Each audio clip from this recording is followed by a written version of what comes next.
नमस्ते अनि स्वागत छ मेरो यो युट्युब च्यानलमा। म यति बेला टाङको घोरैबाट यो भिडियो बनाउँदैछु है। अटोभित्र बस्दै मान्छे हेर्दै गाईचोरु।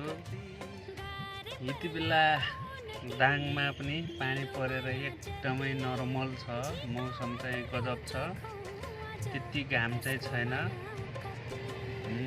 यति बेला यो मान्छे आउँछन् कि आउँदैन भन्दै यो चोकमा बसिरहेको छु।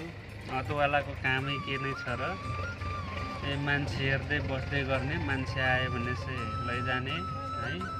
हजुर जाने हो, कहाँसम्म जानुहुने हो? आउनु बस्नुहोस्। ओके गाइज, यति बेला म घोरैको लखन पारा जाँदैछु है। छिटो त किन होला र, मान्छे पुर्ने होला एक दुईजना। आउनु आउनु,